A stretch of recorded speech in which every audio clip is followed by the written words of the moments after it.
अभी हम previous lecture में टाइप 5 के बारे में पढ़ चुके हैं। आज हमें टाइप 6 पढ़ना है।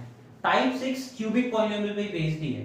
जैसे कि अगर हम अभी क्वेश्चन पढ़े अपना, तो क्वेश्चन है find the zeros of the polynomial. एक पॉलिनोमियल इक्वेशन गिवन है, हमें उसके जीरोस फाइंड आउट करने हैं। इक्वेशन है fx equals to x cube plus 4x square minus 9x minus 36 if two of its zeros are equal in magnitude but opposite in sign। ये line सबसे ज्यादा important है। इसमें क्या लिखा हुआ है, हमें जीरोस निकालने हैं और एक कंडीशन गिवन है कि इस इक्वेशन के कोई दो जीरो मैग्नीट्यूड वाइज इक्वल हैं और साइन वाइज अपोजिट है। इट मींस उनकी वैल्यू दोनों की सेम है, बस एक अगर पॉजिटिव है तो दूसरा एक नेगेटिव होगा। सिंपल वे में समझे तो एक वैल्यू 2 है तो एक रूट हो जाएगा +2, एक रूट हो जाएगा -2। अब हमें सॉल्व कैसे करना है, जब भी हमें किसी इक्वेशन के डायरेक्टली जीरो गिवन ना हो तो हम उस इक्वेशन के रिजल्ट फॉर्म करते हैं। उससे पहले हमें इन जीरोस के बारे में एक कहानी गिवन है कि दो जीरो इक्वल इन मैग्नीट्यूड है बट अपोजिट इन साइन है। तो अगर क्योंकि हाईएस्ट पावर कितनी है 3, तो कितने रूट होंगे 3। एक होता है अल्फा, एक होगा बीटा और एक होगा गामा। अब दो जीरोस इक्वल इन मैग्नीट्यूड है बट अपोजिट इन साइन है।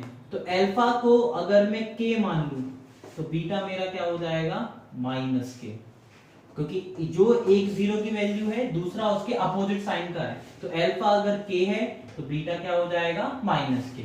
गामा को मैंने क्या कर लिया, गामा को मैंने l नाम दे दिया। गामा को मैंने क्या बोल दिया, l नाम दे दिया। मैंने अल्फा को लिया k क्योंकि दूसरा रूट उसके अपोजिट साइन का है, तो बीटा को -k लिख दिया। गामा एकदम अलग ही है तो उसे अल्फा रहने दिया। आप चाहो तो गामा को गामा ही लिख लो, उससे कोई इशू नहीं है, ठीक है। अब जब भी कोई दो जीरो में रिलेशन गिवन हो या उनकी कुछ पर्टिकुलर वैल्यू गिवन हो, तो अब हमने क्या पढ़ा है, इसके तीन रिलेशंस होते हैं। एक alpha plus beta plus gamma equals to -b/a। दूसरा होता है alpha beta plus beta gamma plus gamma alpha equals to c/a। Third होता है alpha dot beta dot gamma that is -d/a। तो जब भी कोई ऐसा क्वेश्चन जीरो निकालने हो और किसी दो जीरो के बीच में रिलेशन या एक कंडीशन गिवन हो, तो उस केस में आप इनके जितने भी तीन रिलेशन होते हैं उनमें सिर्फ दो रिलेशन यूज करोगे, एक पहला और एक आखिरी। पहला क्या था, alpha plus beta plus gamma. तो मैं इसके रिलेशन अकॉर्डिंग देखूं तो मैंने पहला पढ़ा है alpha plus beta plus gamma is -b/a। Alpha मेरा क्या है k, बीटा मेरा क्या है माइनस का k, गामा मेरा क्या है gamma. What is b? b is the coefficient of x square. x square के बगल में कौन है 4। a is coefficient of x cube जो कि कौन है 1।